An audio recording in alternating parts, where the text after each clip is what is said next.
Պարոն վարչապետ, դուք անդրադառնալով այն մեկնաբանություններին, որ այս օրերին հնչում են, որ դուք խախտում եք ըստ էության սահմանադրություն օրենքները միջամտելով եկեղեցու գործերին, դուք մեջ բերեցիք սաղմոսներ, սաղմոսով պատասխանեցիք, բայց վարչապետի լիազորությունները կարգավորվում են սահմանադրությամբ եւ օրենքներով, որոնք ըստ էության հստակ սահմանում են վարչապետի լիազորությունները։ Հիմա դուք իսկապես ձեզ չի անհանգստացնում հեռանկարը, որ մի օր ձեր եւ գուցե նաեւ ձեր որոշ թիմակիցների, որոնք այս օրերին շատ ակտիվ գործողություններ են իրականացնում եկեղեցու հետ կապված, ձեր գործողություններին կտրվի իսկապես քրեաիրավական գնահատական, այսինքն դուք այս հեռանկարը բացառում եք եւ երեք երեկոյան դուք հրապարակեցիք հերթական ռելիզը հաղորդագրությունը, չգիտեմ դուք ոնց դա կանվանեք, որ կայացել է խորհրդի նիստ, որը ձևավորել եք 10 հոգևորականների հետ եւ այնտեղ նշվեց, որ փաստորեն ճանապարհային քարտեզը, որը մինչեւ այդ եք արդեն ներկայացրել, դրա իրականացման անցնցում իրականացման հետ կապված որոշումներ են ընդունվել, եթե ես ճիշտ եմ մեջբերում, հնարավոր է մանրամասնեք ինչ որոշումներ եք կայացրել եւ ինչ եք պատրաստվում անել, ըստ էության կաթողիկոսը մի քանի անգամ այս ընթացքում ակնարկել է, որ նա հեռանալու մտադրություն չունի, դուք շարունակում եք նույն օրակարգը, ինչ գործողությունների եք պատրաստվում դիմել հոգևորականների հետ եւ որտեղ է այդ նիստը տեղի ունեցել։ Դե վարչապետի կեցավայրում է տեղի ունեցել նիստը։ Տեսեք, վարչապետի լիազորությունների հետ կապված ես ուղղակի քանի որ ձեր հարցի մասին նախապես չգիտեի, չեմ պատրաստվել, բայց ես օրինակ որտեղ է գրած վարչապետի այնտեղ որտեղ գրած է վարչապետի լիազորությունների մասին, օրինակ վարչապետը լիազորություն ունի բրիֆինգ անելու։ Կա գրած վարչապետի լիազորությունների մեջ, որ վարչապետը չէ, մի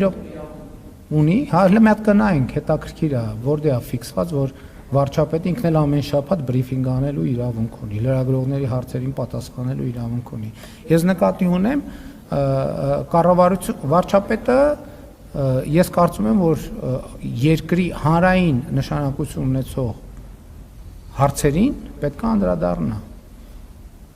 Անկախ նրանից հիմա ես օրինակ վարչապետը ռիլ նկարելու եւ հրապարակելու իրավունք ունի, թե չունի։ Ինստիտուտների միջև եւ դրա համար եւ դրանով ես կամրջում եմ վարչապետի ինստիտուտը, կամրջում եմ քաղաքացու ինստիտուտի հետ, կամրջում եմ Հայաստանյաց առաքելական Սուրբ եկեղեցու հետևորդի ինստիտուտի հետ, կամրջում եմ նոր կտակարանի ինստիտուտի հետ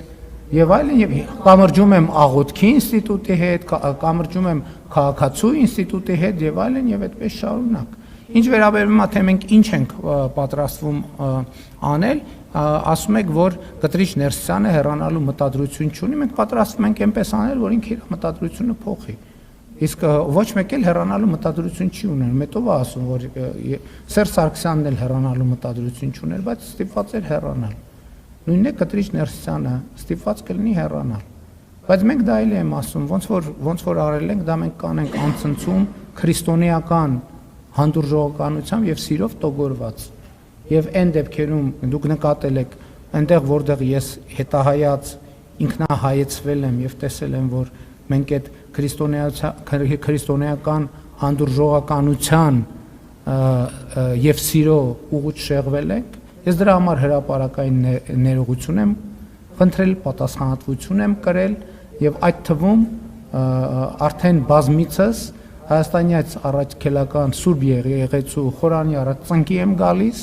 եւ ներում եմ հայցում իմ մեղքերի համար։ Ինչ վերաբերում է քրեաիրավական գնահատականին, Հայաստանի Հանրապետությունը ինստիտուցիոնալ պետություն է եւ համոզված եղեք, եթե իմ արարքներում կամ որևէ մեկի արարքներում, ձեր արարքներում, մյուսի արարքներում լինեն քրեական պատասխանատվության կամ քրեական օրենսգրքի արձագանքի ենթակա արարքներ, դրանք իրենց արձագանքը անպայման կստանան։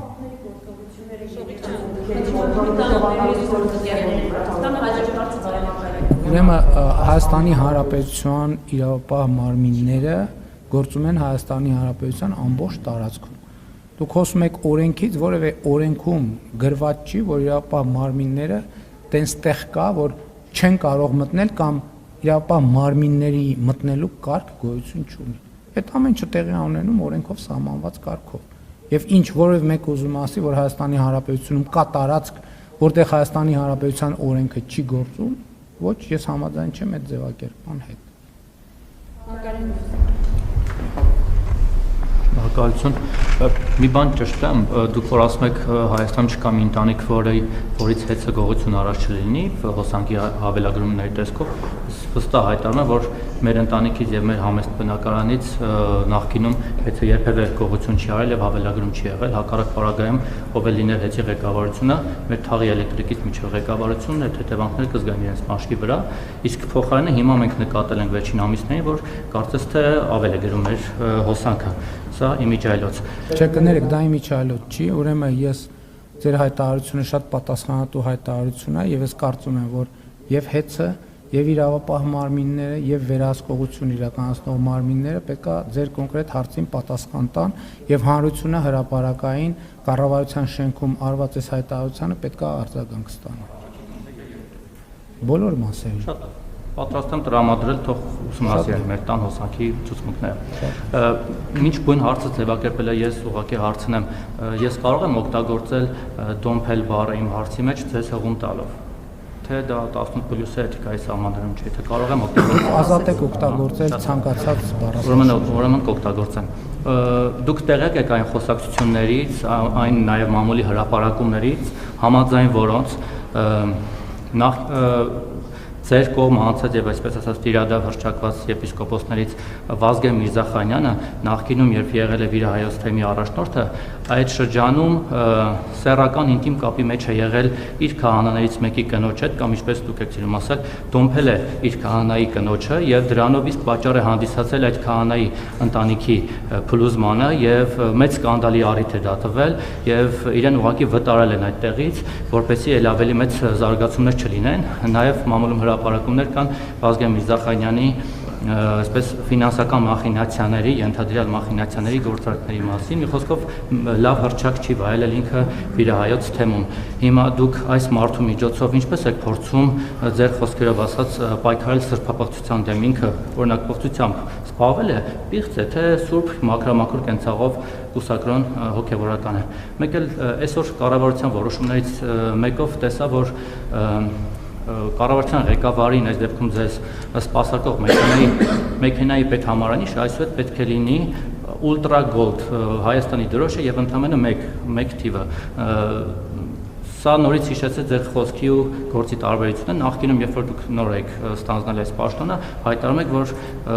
երկրի ղեկավարի մեքենան չպետք է ունենա գոլդ համարներ, պետք է հասարակ լինի, այն ժամանակ նույնիսկ հասարակ համարով էր ձեր Mercedes-ը 136.01 կամ ՍՍ, հիմա տենց գնալով ավելի տենց գոլդացավ, հիմա էլ ավելի գոլդ է դառնում։ Սա օրինակ ո՞նց է բացատրում։ Այդքան էական հարց չի, ուղղակի հիշեցեք։ Չէ, էական հարց է։ Ես կարծում եմ, որ այդ թվում դուք գիտեք, որ մենք ժամանակի ընթացքում որոշ մոտեցումներ այո վերանայել ենք եւ վերանայել ենք այն տրամաբանությամբ եւ մենք նաեւ այդ թեմաներով խոսակցություն ենք ունեցել, որ մենք այնուամենայնիվ պետական որոշակի ատրիբուտներ կա, որ մենք պարտավոր ենք պահել եւ այդ ատրիբուտները պահելը մեր անձնական քմահաճույքի հարց չի, այլ պետական արարողակարգերի հարց է եւ մենք պետքա մաքսիմալ փորձենք այդ արարողակարգերը պահել։ Իսկ համարանիշի փոփոխությունը տեղի է ունեցել հետեւյալ տրամաբանությամբ, որ որոշակի ինդիկացիա է եղել, որ գործող համարանիշի վրա գրվող հայերեն ՍՍ տառը այդպես արձանագրվել է որպես Սերժ Սարգսյանի անվանատառեր եւ ոչ թե կոնկրետ անձի հետ կապված, եւ մենք կարծում ենք, որ պետական այդ համարանիշը չպետք է որևէ մեկի անվանատար կրի, այսինքն հիմա ես էլ չպետք է գրեմ NP001 եւ դա չէ, գիտեք, դա իր անձնական ընտրության հարց է, այս դեպքում պետական ընտրության հարց է եւ պետական ընտրությունը կարծում եմ արվել է հենց այդ տրամաբանությամբ եւ արվել է էլի իմ նշած տրամաբանությամբ, որպեսզի արարողակարգային նրբությունները ճշգրտորեն պահպանվեն։ Եվ մենք կարծում ենք, որ այո, այնուամենայնիվ ինչքան էլ մենք ոչ ֆորմալ մոտեցումների կողմնակից լինենք, այդ ոչ ֆորմալ մոտեցումները չեն նշանակում պետական արարողակարգային տրամաբանությունները զրոյացնել եւ մենք կարծում ենք, որ պետք է զուգահեռ լինեն այդ երկուսը, այն էլ լինի, ես շատ դեպքերում ոչ ֆորմալ եմ մոտենում հարցերին, ոչ ֆորմալ միջոցառումների շատ եմ մասնակցում, ոչ ֆորմալ տեսանյութեր շատ եմ հրապարակում, ոչ ֆորմալ շփումներ շատ եմ ունենում, բայց դա չի նշանակում, որ մենք պետքա ֆորմալությունները եւ պետական արարողակարգային նրբությունները զրոյացնենք եւ արհամարենք, որովհետեւ դրանք պետական կարեւոր ատրիբուտներ են։ Ինչ վերաբերում է ձեր նշած առաջին հարցին, ոչ ես նման տեղեկություններ չունեմ, բայց ես ասեմ նաեւ, որ մենք այս գլխից էլ ես հայտարարեցի, որ մեզնից որևէ մեկը անմեղ կամ սուրբ ձևանալու բան չունի, մտադրություն եւ կանխավարկած չունի։ Ընդհակառակը բարենորոգման հայտարարության մեջ արձանագրված է մեր մեղավորությունը եւ պատասխանատվությունը եւ մեր ցանկությունը եւ ընդհանրապես ես կարծում եմ սա չի վերաբերվում միայն եպիսկոպոսներին կամ պաշտոնյաներին։ Մենք ընդհանրապես պետքա հարց տանք մեզ մեր կողմից հայտարարվող բարոյական, հանրային բարոյականության արժեքների եւ մեր ամենօրյա ապրելակերպի հարաբերությունների մասին։ Այս օրակարգը սրա մասին է, որովհետեւ ես բոլորի միջոցով